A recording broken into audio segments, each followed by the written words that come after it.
2 টাকা কম নিয়ে দিয়ে দাও। সবজি নিন, তাজা তাজা সবজি নিন। পালং শাক 7 টাকা আটি, ভেন্ডি 250 টাকা। দাদা নেবেন নাকি? লাগবে নাকি কিছু? আর কিছু লাগবে না। সবজি নেবেন নাকি? সবজি সব তাজা তাজা সবজি। আরে দাদা এদিকে আসুন না, একদম তাজা সবজি দেখুন। এর থেকে তুলে আনা সবজি। কত হলো? 100 টাকা বাবু। সবজি সবজি। এই নিন বাবু। একটা কাজ করো, এই ব্যাগ দুটো একটু তোমার কাছে রাখ, আমি এক্ষুনি আসছি, একটু খেয়াল রেখো। আগে বাবু। সবজি নেবেন নাকি? সবজি সব সবজি, তাজা তাজা সবজি লাগবে, সবজি। সবজি। পালং শাক 7 টাকা আটি, ভেন্ডি 210 টাকা। একদম তাজা তাজা সবজি। এর থেকে তুলে আনা সবজি। দাদা নেবেন নাকি? ও বৌদি, বেগুনের দাম খুব কম। একদম সস্তা সবজি, তাজা তাজা। সাহেব কিছু নিন না, খুব সস্তা সবজি। ভাই আজ সব নিয়ে নিয়েছি, অন্যদিন নেবো। তাজা তাজা সবজি নিন, সব তাজা তাজা সবজি, সবজি। সবজি। পালং শাক 7 টাকা আটি, ভেন্ডি 210 টাকা। সবজি নিয়ে আন, ভালো দাদা সবজি নেবেন পাওয়া নাকি? যাচ্ছে। একদম তাজা সবজি। তাজা তাজা ভেন্ডি সবজি, 210 টাকা। সবজি। ও বৌদি দেখুন সব টাটকা সবজি, সবজি, দেখুন সবজি দেখুন। চাই, সবজি। দাদা আপনি নেবেন নাকি কিছু? দাদা। ও দাদা, তাজা তাজা সবজি। আরে এদিকে আসুন না। ভেন্ডি 210 টাকা দাদা, দেখুন দেখুন সব তাজা সবজি। দাদা, 10 টাকা কিলো, নেবেন নাকি 10 টাকা কিছু? কিলো, নিন, নিন, ভেন্ডি নিন। 10 টাকা কিলো। সব নাকি তাজা কিছু? তাজা সবজি।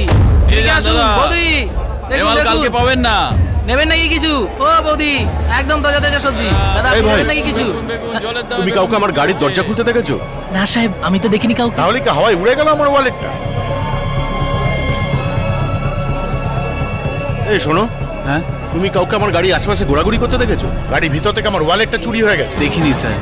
তোমরাই নিশ্চয়ই চুরি করেছো, আর এখন সাধু সাজছো। আরে না স্যার, এটা আপনি কি বলছেন? অনেক বছর ধরে ব্যবসা করছে এখানে, সবজি বিক্রি করে কঠোর পরিশ্রম করে টাকা ইনকাম করি। যদি চুরি করারই থাকতো পরিশ্রম কেন করতাম স্যার? এখনই বুঝাবো তোদের শালা।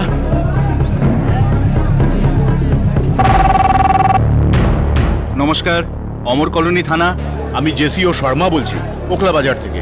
একটা চুরির কেস দাখিল করতে হবে। পুরো নাম বলুন, পুরো ঠিকানা বলুন। JCO Devendra Sharma, 17th engineering corps, ঠিকানা গৌতম বিহার 132/34। আমি এখানে ওখলাতে সবজি বাজারে এসেছিলাম সবজি কিনতে। গাড়ি থেকে ওয়ালেটটা চুরি হয়ে গেছে। আচ্ছা, আপনার ওয়ালেটে কি কি ছিল স্যার? ওয়ালেটে টাকা ছিল, কত টাকা ছিল? প্রায় 200 টাকা, দুটো 100 টাকা নোট আর 3টে ক্রেডিট কার্ড। আপনার মোবাইল নম্বর দিন। 98।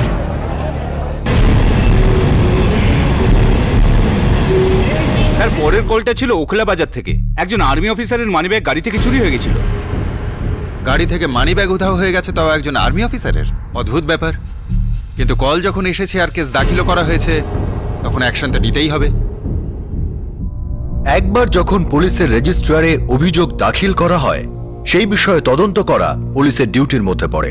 এই কারণে যখন জেসিও অভিযোগ দায়ের করেন, তখন সেটা শোনা হয় আর এন্ট্রিও করা হয়। অনেক রাত হয়ে গিয়েছিল, তবু পুলিশ ওখলা বাজারে পৌঁছলো আর সেই হারিয়ে যাওয়া মানিব্যাগের তল্লাশি শুরু হলো। শুনতে এটা একটা সাধারণ কেস, কিন্তু কি থেকে কি হয়ে গেল।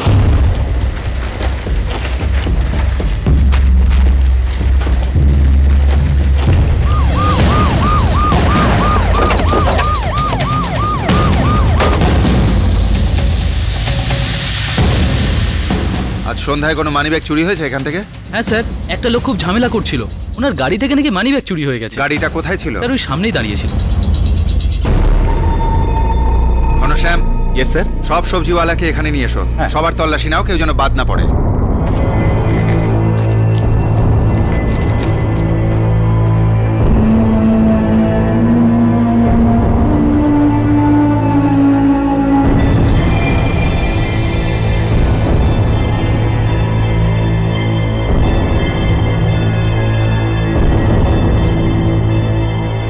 স্যার, এই মানিব্যাগে 100 টাকা দুটো নোট। আর ওই আর্মি অফিসারও 100 টাকা দুটো নোটের কথা বলেছিলেন। নিয়েছো একে? আরে না না বাবু, আমি কি করেছি? আরে ওই 200 টাকা তো আমার সারাদিনের রোজগার ছিল, আমি কোনো চুরি করিনি। ওই লোকটার গাড়ি তো ঠেলার পাশে দাঁড়িয়ে ছিল, তাই না? আগে হ্যাঁ বাবু, ড্রাইভারের সিটের দরজা তোর দিকে ছিল। আগে হ্যাঁ। তাহলে তুই ছাড়া আর গাড়ির ভেতর কে হাত ঢোকাবে? বোকা পেয়েছিস আমাদের? হ্যাঁ, গাড়িতে তোলবার আগে। আরে না বাবু, চল। আমি সত্যি চল, বলছি বাবু, চল। আমি কোনো চুরি চল করিনি। বলছি। আমাকে ছেড়ে দিন, আমি কিছু করিনি। আরে আমি চুরি করিনি। আরে সাহেব আমি ক্রেডিট কার্ডগুলো কি করেছিস? সাহেব আমাকে বিশ্বাস করুন, এই মানি ব্যাগ আমার, আর এই 200 টাকাও আমার, আর আমি কোনো ব্যাগ চুরি করিনি। আরে হিরো, তোর সারাদিনের আয় 0 ছিল।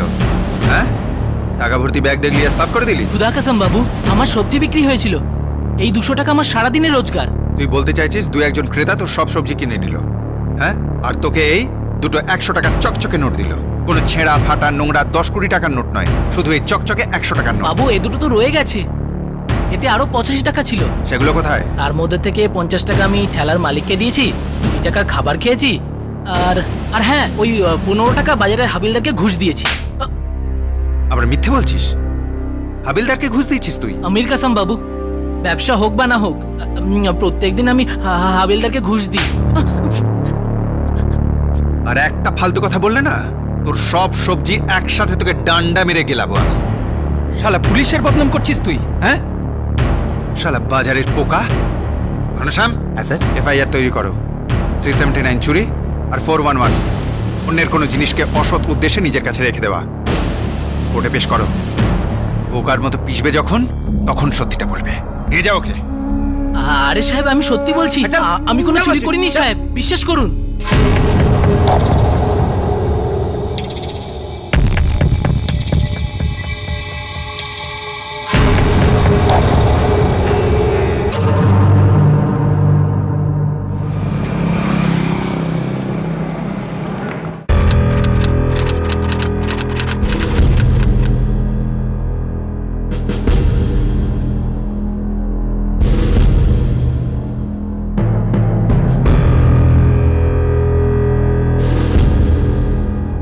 চুরির কেসের ক্ষেত্রে এক এলাকায় হওয়া কেসের হাজিরা ও শুনানি একই সাথে করা হয়ে থাকে।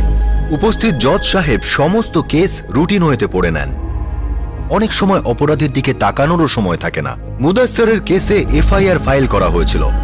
আইপিসির ধারা 379 অনুযায়ী চুরির অভিযোগ ছিল, আর আইপিসির ধারা 411 অনুযায়ী কোনো অন্য লোকের মূল্যবান সামগ্রী অসৎ উদ্দেশ্যে রাখার অভিযোগও আনা হয়।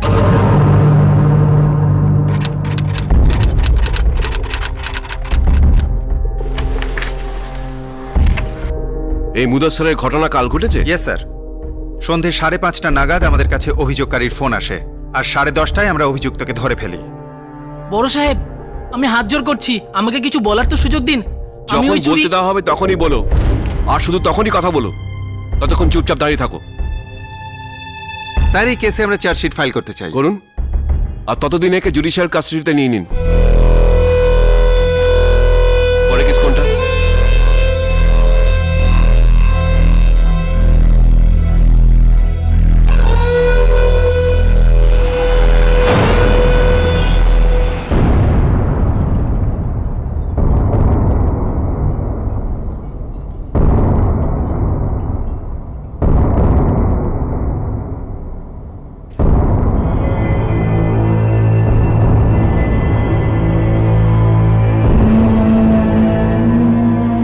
এখানে দাঁড়া।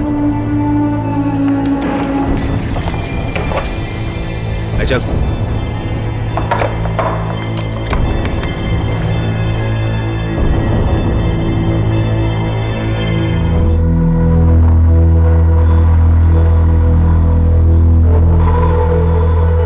কিরে কি করেছিস?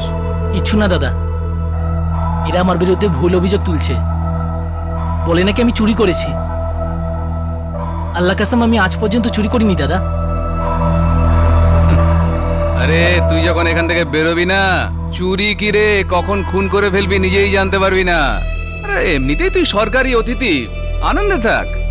মনে কর লম্বা ছুটিতে এসছিস। দাদা দাদা আমি সম্পূর্ণ নির্দোষ। আমি এখানে থাকতে চাই না, আমি কাজ করতে চাই।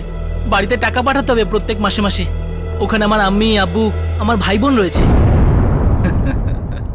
আরে আমার বাবু সোনা, আজ থেকে এই 4টে দেওয়ালি তোর ঘর, আর আমরা সবাই তোর আম্মি আব্বু সবকিছু। এর আগের জীবনটাকে একটা স্বপ্ন মনে করে ভুলে যা, বুঝলি? জেলে থেকে জেলের বাইরের কথা একদম ভাববি না, কারণ বাইরের দুনিয়ায় না তোর কথা কেউ ভাবছে, না তোর জন্য কেউ কাঁদছে। এমনিতেই 2-3 মাসের আগে তুই এখান থেকে বেরোতে পারছিস না।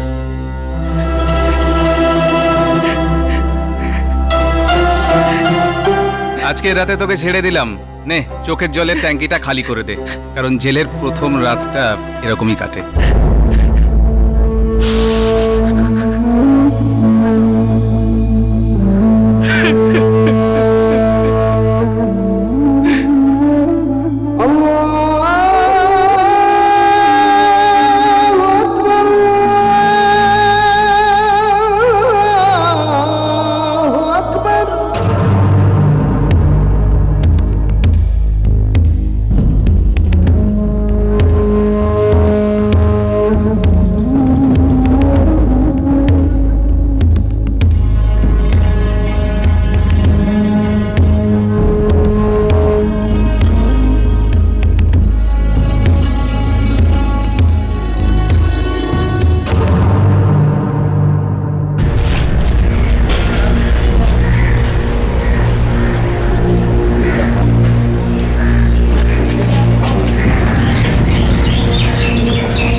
স্যার এক মিনিট স্যার মুদাস্সর তুই এই ভদ্রমহিলার সঙ্গে দেখা কর, উনি হিউম্যান রাইটসের মেম্বার, উনি এখান থেকে তোকে ছাড়াতে পারে। স্যার ওকে ওই মহিলার সঙ্গে একটু দেখা করিয়ে দিন না স্যার, ওর কিছু ভালো হলে আমরা বাঁচি। সকাল বিকেল দিন রাত খালি বাচ্চাদের মতন ফি ফিউ করে কাঁদে, মা মাসি একবারে এক করে দিচ্ছে। আর তুই সারা জীবন যে নিজের মামাসিদের কাঁদাচ্ছিস, আর বেলা ভাগ্য কাঁদায় স্যার, দেখা করিয়ে দিন না ছেলেটাকে। ঠিক আছে ঠিক আছে, দেখা করিয়ে দেবো।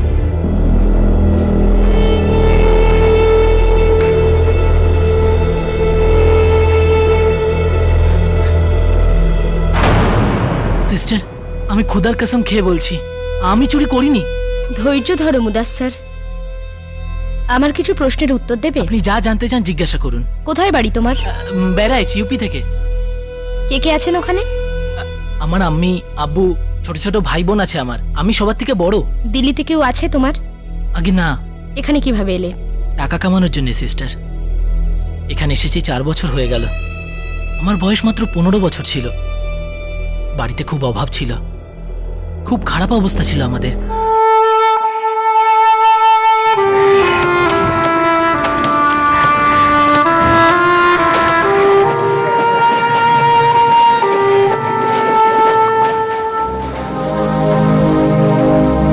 বাবা মুদাস্সার, তোর ট্রেন কটার সময় রে? 6টার সময় আব্বুজান।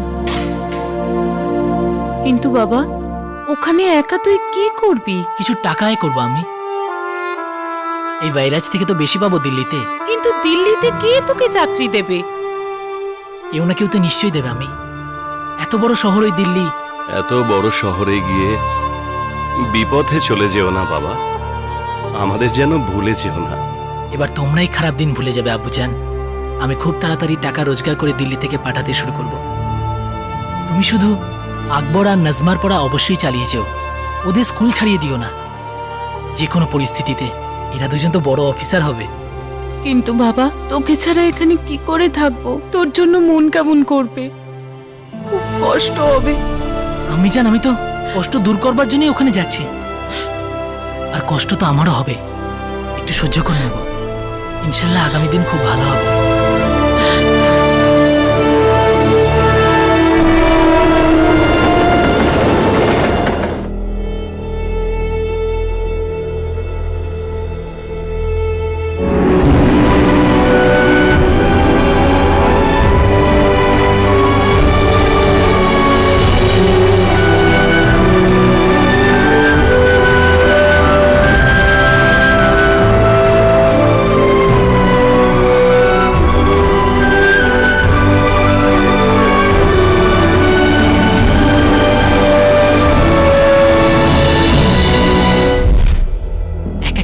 সিস্টার, এক একটা টাকা জড়ো করে বাড়ি পাঠাতাম। কিছু টাকা আলাদা করে জমিয়েও ছিলাম, যা দিয়ে আমি নিজের চায়ের দোকান দিয়েছিলাম। প্রথম থেকে ইচ্ছে ছিল নিজের কিছু একটা করার, ছোটই হোক না। চা বেচে টেচে আমি মোটামুটি টাকা আয় করতাম সিস্টার। তারপর জানতে পারলাম সবজির ব্যবসা নাকি খুব ভালো লাভ করা যায়। সবজি নাও, তাজা তাজা সবজি নাও। বৌদি সবজি নিন, পালং 7 টাকা কিলো। দাদা পালং নেবেন নাকি? আচ্ছা 250 দিয়ে দাও। আমার কত হলো? মোটামুটি 6 মাস হয়ে গেছে সিস্টার আমার সবজির ঠেলার। খুবই দামি হয়ে থাকে এই ঠেলা। মালিককে ভাড়া দাও, পুলিশকে ঘুষ দাও, বাজারে জায়গার জন্য মিউনিসিপ্যালিটিকে গুন্ডাদের টাকা দাও। টাকা বাঁচানোর জন্য তো আমি বাজারেই শুতে আরম্ভ করেছিলাম। আয় করা সব টাকাই বাড়িতে পাঠাতাম। 2 মাস ধরে ওদের অবস্থা কেমন আছে কে জানে। একে তো আমার চিন্তা, তার সাথে টাকাও নেই। যখন এটা ভাবি না আমার চোখ জলে ভরে যায়। তাহলে তুমি ওই ওয়ালেটটা চুরি করোনি? না সিস্টার দিদি, আমি চুরি করিনি। পুলিশ যে ব্যাগটা পেয়েছে ওটা আমারই ছিল। ওর ভিতরে 200 টাকাও আমার ছিল। মানে আমি কেন চুরি করতে যাব? 4 বছর ধরে কষ্ট করে আয় করছি, উন্নতিও করেছি। যদি চুরি করতে হতো তবে অনেক আগে করতাম। আমি নিজের আম্মি আব্বু ভাই বোন সবার কসম খেয়ে বলছি, আমি কোনো চুরি করিনি। সিস্টার দিদি, আমি আপনার কাছে হাত জোর করছি, আমাকে এখান থেকে মুক্ত করে দিন। যদি আমার বাড়ির লোকেরা এই ব্যাপারে একটুও জানতে পারে, ওদের জীবনে অন্ধকার নেমে আসবে, ওরা সবাই ভেঙে পড়বে। মুদাস্সার ধৈর্য ধরো, আমি তোমার জামিনের অ্যাপ্লিকেশন ফাইল করব। আর পুলিশের কাছে গিয়েও আমি কথা বলে দেখছি যদি কোনো কিছু করা যায়। কিন্তু তুমি একদম মনের জোর হারাবে না। তোমার আল্লাহর ওপর ভরসা রাখো। দেখুন ম্যাডাম, এনকোয়ারি চলছে, আমরা খুব তাড়াতাড়ি চার্জশিট ফাইল করব। 2 মাস ধরে ওই ছেলেটা জেলে পচে মরছে ইন্সপেক্টর। কেউ পচে মরছে না ম্যাডাম। আপনার আমার ট্যাক্সের টাকা খরচ হয় এইসব ক্রিমিনালদের জেলে ভরণ পোষণ দিতে গিয়ে। আর এমনিতেও ম্যাডাম আমরা 3 মাসের সময় পেয়ে থাকি চার্জশিট ফাইল করার জন্য। এখন সবে 2 মাস হয়েছে, আমাদের হাতে আরো 1 মাস আছে। ইন্সপেক্টর 200 টাকা চুরির একটা কেস, কোনো আতঙ্কবাদী হামলার নয়। কি এমন ইনভেস্টিগেশন চলছে আমাকে বলতে পারেন আপনি? আগে না, একদম বলতে পারি না। একে তো আপনার লেকচার শুনবো, তার উপর আপনাকে আবার রিপোর্টও দেবো। আর ম্যাডাম, চুরি 200 টাকারই হোক কিংবা 200 কোটির, চুরি চুরি হয়। আজকে যদি ছেড়ে দিই, কালকেই ডাকাতি করবে আপনার বাড়িতেই, তখন কাঁদতে কাঁদতে এখানে আসবেন। আমি আপনার কাছে এসেছিলাম এটা ভেবেছি হয়তো হয়তো একটু মনুষ্যত্ববোধ না হলে কমন সেন্স কাজ করবে আপনার। আমি কোর্টে অ্যাপিল করব।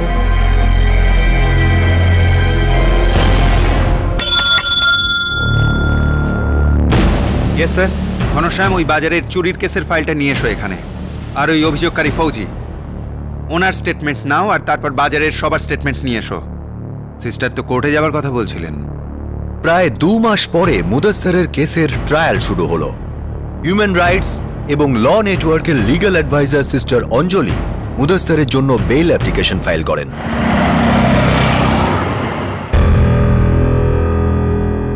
জেসিও দেবেন শর্মা, আপনি 100 নাম্বার ডায়াল করে আপনার পার্স চুরি যাওয়ার অভিযোগ করেছিলেন। আগে হ্যাঁ করেছিলাম। তাহলে আপনার পার্স চুরি হয়েছিল? আগে হ্যাঁ চুরি হয়েছিল। থ্যাংক ইউ ইওর অনার, আপনি যেতে পারেন। হ্যাঁ, এই কলটা আমিই ধরেছিলাম। আর ইন্সপেক্টর সাহেবের সাথে ওখলা বাজারে গিয়েছিলাম তদন্ত করতে। আমরা ওখানে মুদাস্সারকে হেফাজতে নিই যখন ওর ব্যাগ থেকে আমরা 200 টাকা পাই। অভিযোগকারী জেসিও সাহেব বলেছিলেন যে ওনার ব্যাগেও 200 টাকা ছিল। বাবুর গাড়ি মুদাস্সারের ঠেলার পাশেই দাঁড়িয়েছিল, আর ড্রাইভারের দিকের দরজাটা মুদাস্সারের ঠেলার দিকেই ছিল। অভিযুক্তকে কাঠগড়ায় নিয়ে এসো। তোমার কোনো উকিল নেই? আগে না বড় সাহেব, হ্যাঁ একজন সিস্টার দিদির সাথে দেখা হয়েছিল, কিন্তু আজ ওনাকে এই সময় এখানে দেখতে পাচ্ছি না। হ্যাঁ, উনি তোমার জামিনের জন্য অ্যাপ্লিকেশন জমা দিয়েছেন। আগে আদালত তোমার জন্য উকিল নিযুক্ত করবে, তারপরে তোমার কেসের শুনানি হবে। পরের কেস কি?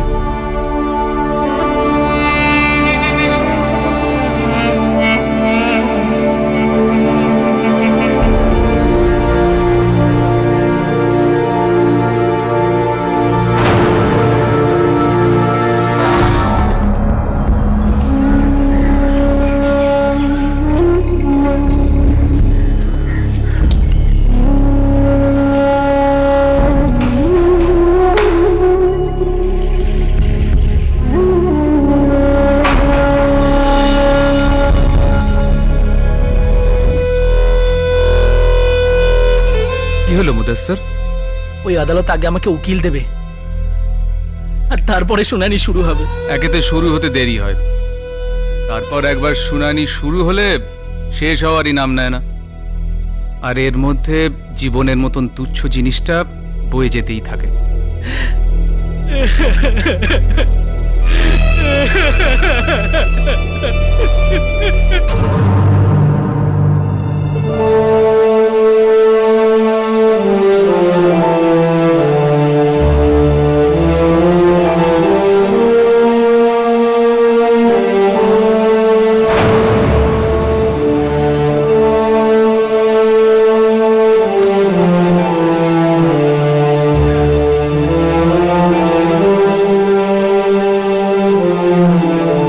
মুদাস্সার, আগে মেম সাহেব, আমাকে আদালত পাঠিয়েছে, তোমার উকিল আমি।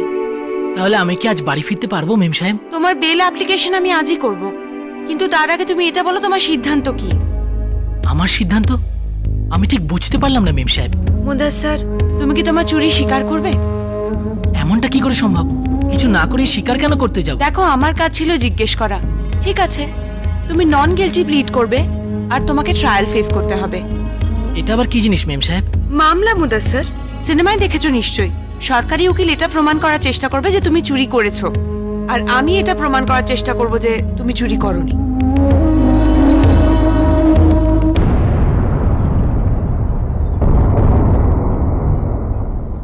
ইওর অনার, আমার ক্লায়েন্ট নন গিলটি প্লিড করছেন, উনি ট্রায়াল ফেস করতে চান। ঠিক আছে, আপনার কাছে কি কোনো প্রমাণ আছে যাতে করে প্রমাণ হয় যে মুদাসসার আনসারি ওই ব্যাগটা চুরি করেনি? বড় সাহেব, সারাদিন গাধার খাটুনি খাটার পর পয়সা আয় করি আমি। 4 মাস ধরে এখানে জেলে রয়েছি। আমি কোত্থেকে আনবো প্রমাণ টমান? শুধু এটুকুই বলতে চাই, যেটা আমি আগেও বলেছি, ওই যে ব্যাগটা পুলিশের কাছে ছিল ওটা আমার। ওর ভিতরে 200 টাকা আমার সারাদিনের আয় ছিল। আমি কোনো চুরি করিনি সাহেব, সত্যি বলছি আমি। এই এফআইআর তে লেখা আছে তুমি মোবাইল ফোন আর ক্রেডিট কার্ডও চুরি করেছিলে। বড় সাহেব, এই ক্রেডিট কার্ডটা ঠিক কি জিনিস আমি তো তা জেলে এসে জানতে পারলাম। হ্যাঁ, ব্যাস আমার একটা সস্তা দামের মোবাইল ছিল, যা দিয়ে গ্রামে নিজের বাড়ির লোকের সাথে কথা বলতাম। তা তো এই সাহেবেরা নিয়ে নিয়েছে। 4 বছর ধরে মাসে মাসে 1000-2000 করে টাকা বাড়িতে পাঠাই আমি। ওই টাকা দিয়ে আমার সংসার চলে। যদি আমি চোরই হতাম তাহলে প্রচুর চুরি করতাম, তাই না? বাড়িতে সোনা দানা, হিরে টিরে এইসব পাঠাতাম। আমি সত্যি বলছি সাহেব, ওই 200 টাকা আমারই ছিল। আমি কোনো চুরি করিনি। ওই 200 টাকা তোমার কাছে কি করে এলো? সবজি বেচে বড় সাহেব। কোনো সাক্ষী আছে তোমার কাছে যে প্রমাণ করতে পারবে ওই 200 টাকা তুমি সবজি বেচে কামিয়েছিলে? আগে হ্যাঁ, আমার ক্রেতারাই তো আমার সাক্ষী, কিন্তু তারা তো আসা যাওয়া করেন। আমি সেইভাবে কাউকে চিনি না, ওনাদের নাম ঠিকানা কিছুই জানা নেই আমার। স্যার, আমি এই কেসের খোঁজ খবরের জন্য একটু সময় চাই। ততক্ষণে আপনি ওর বেল অ্যাপ্লিকেশনটা স্বীকার করুন। উনি অলরেডি 4 মাস জুডিশিয়াল কাস্টাডিতে কাটিয়েছেন, আর আমার ক্লায়েন্ট কোনোভাবেই সমাজের জন্য ভীতিকারক নয়। একটা চোর সমাজের জন্য ভীতিকারক নয়? What are you saying Gayatri? ঠিক আছে, যেহেতু ওর কোনো প্রিভিয়াস রেকর্ড নেই, তাই আমি ওকে জামিন দিতে পারি, কিন্তু জামিনের জন্য 10,000 টাকা লাগবে। আর যে লোকটি ওর গ্যারান্টি নেবে তার নাম আর ঠিকানা আমার চাই। জামিনের ব্যবস্থা করতে পারবে কি? আমি কোথা থেকে করব বড় সাহেব? আমি তো আমার সারা জীবনে 10,000 টাকা একসাথে কোনোদিন দেখিও নি। আর যদি থাকতো তো তাহলে আপনার সামনে এইভাবে দাঁড়িয়ে থাকতে হতো না আমায়। তুমি জামিনের ব্যবস্থা না করতে পারলে তুমি জামিন পাবে না। Your bail is cancelled. পরের ডেট পর্যন্ত অপেক্ষা করো। বড় সাহেব, আমার কথা বিশ্বাস করুন, আমি চুরি করিনি বড় সাহেব। আমি নিজের আম্মি আব্বুর কসম খাচ্ছি বড় সাহেব, আমি কিছু করিনি। আমার কথাটা তো শুনুন বড় সাহেব।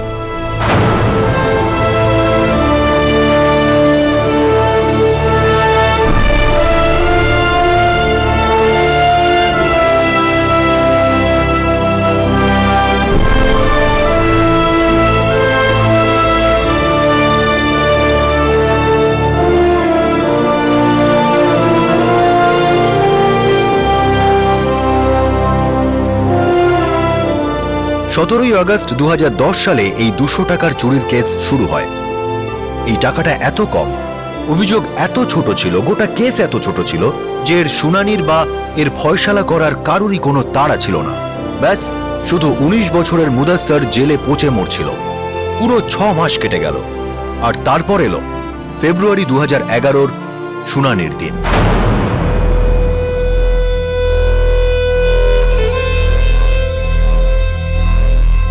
মুদাসসার আনসারি, তুমি অন্য কোনো কেসে এসেছো এখানে? ও মাই গড, ওই 200 টাকার কেসটা এখনো চলছে?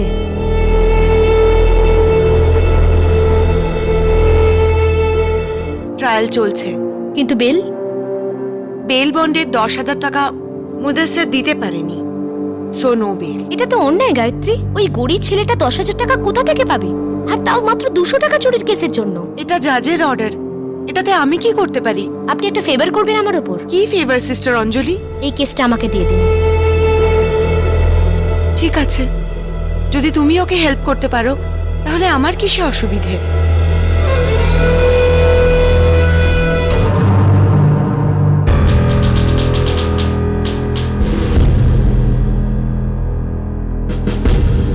ঠিক আছে, কিন্তু আজকে অনেকগুলো কেসে শুনানি রয়েছে।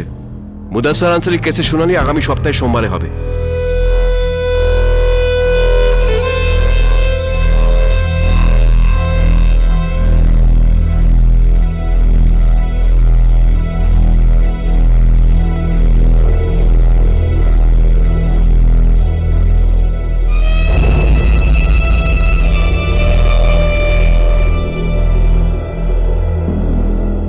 মুদাসসার,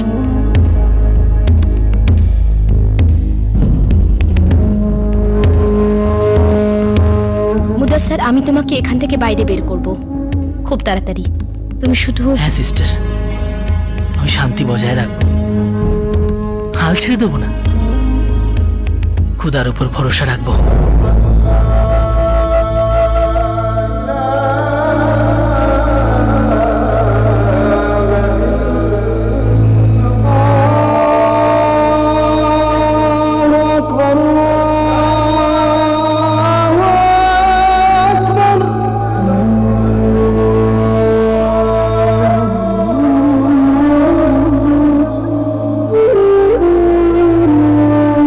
অবশেষে যখন মুদাস্সারের কেসের শুনানি হলো তখন জুলাই 2011 হয়ে গেছে।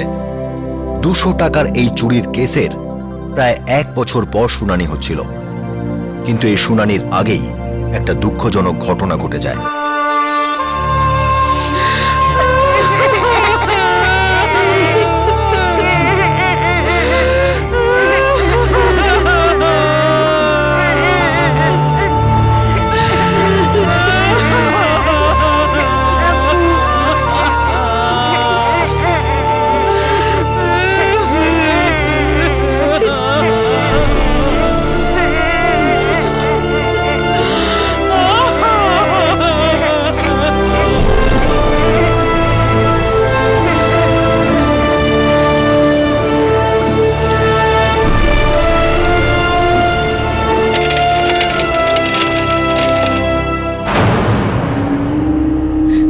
তোমাদের আব্বু ঠিকই বলেছিলেন,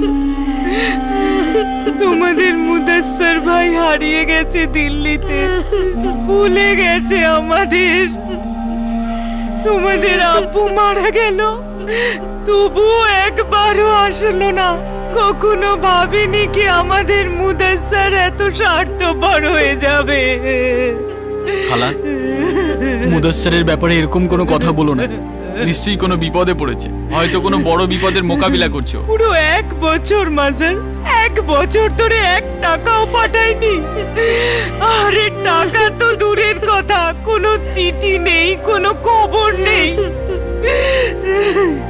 আমরা গ্রামের মানুষরা পড়াশোনা শিখিনি, কিন্তু বোকা নয়। আমার তো মনে হচ্ছে ও নিশ্চয়ই কোনো খারাপ কাজ করেছে, তাই ও আমাদের কাছ থেকে মুখ লুকোচ্ছে। না খালা, না, আমি কখনো বিশ্বাসই করতে পারি না যে মুদাস্সার কোনো খারাপ কাজ করতে পারে। খালা, আমি ভেবে নিয়েছি, আমি দিল্লিতে যাব। আর ওর মতন তুমিও আমাদের ভুলে যাবে আর হারিয়ে যাবে ওই বড় শহরে। আমি মুদাস্সারকে খুঁজবো খালা, আমি ওকে বাড়ি নিয়ে আসবো।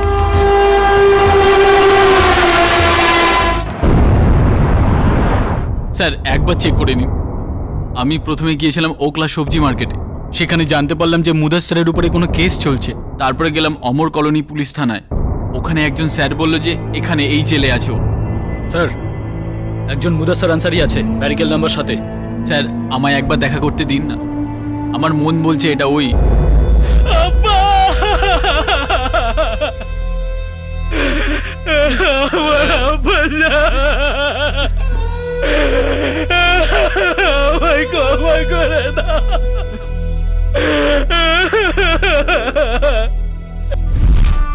এত বড় শহরে গিয়ে বিপথে চলে যেও না বাবা, আমাদের যেন ভুলে যেও না।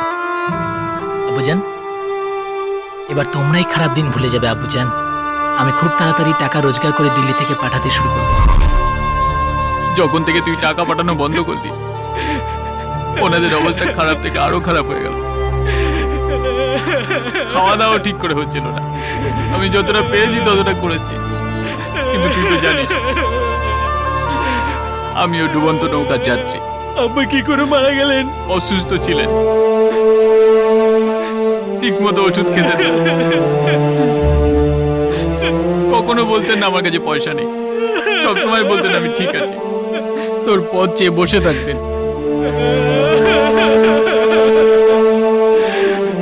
5 দিন আগে আমাদের ছেড়ে চলে গেল।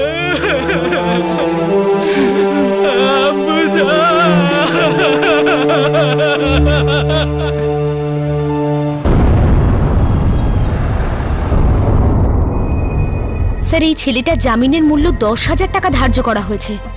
এটা কোথাকার ন্যায়? এই ছেলেটা বারবার বলছে যে ওই 200 টাকাটা চুরি করেনি। ওর কাছে কি প্রমাণ আছে যে ও টাকা চুরি করেনি? স্যার, পুলিশের কাছেই বা কি প্রমাণ আছে এটা প্রমাণ করার জন্য যে মুদাস্সার চোর? আমি নিজে জেসিও শর্মার সঙ্গে দেখা করেছি স্যার। এই যে এটা ওনার পুলিশ কমপ্লেনের কপি। এখানে জেসিও বলেছেন যে পুলিশ মুদাস্সারের কাছ থেকে যে পার্সটা পেয়েছে সেটা ওনার নয়।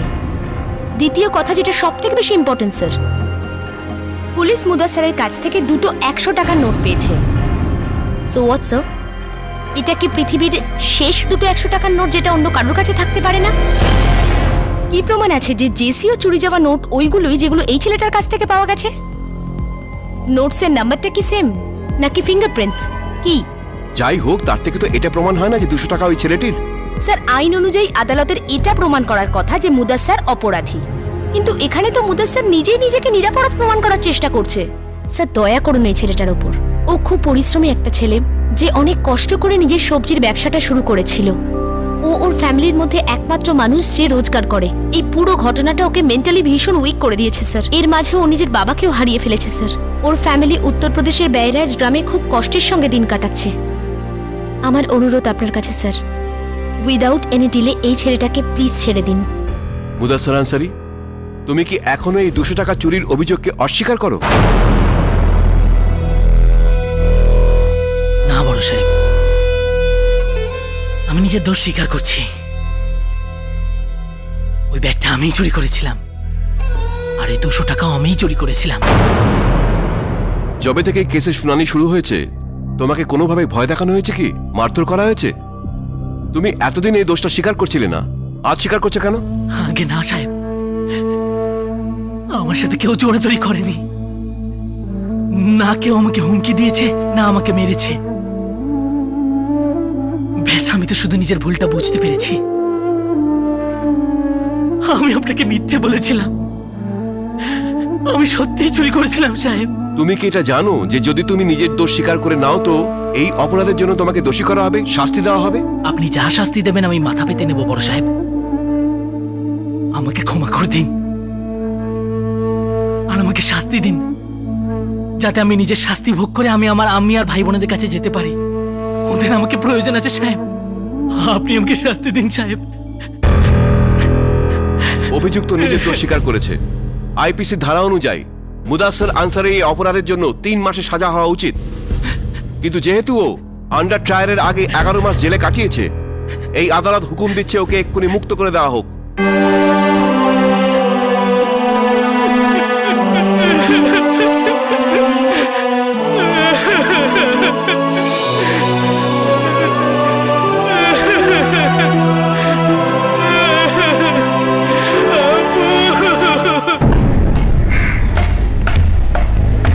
মুদাস্সার এসো।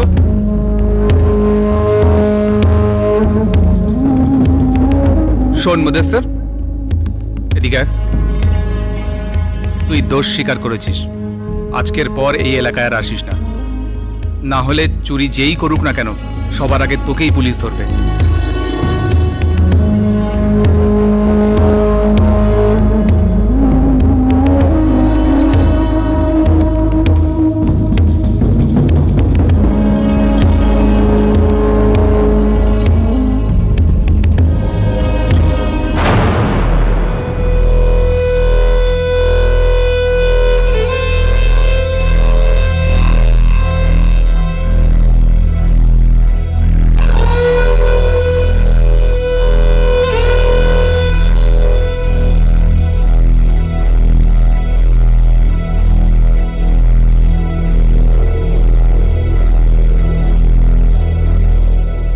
পুরো 11 মাস জেলে অপেক্ষা করার পর অবশেষে মুদাস্সার মুক্তির স্বাদ পেল।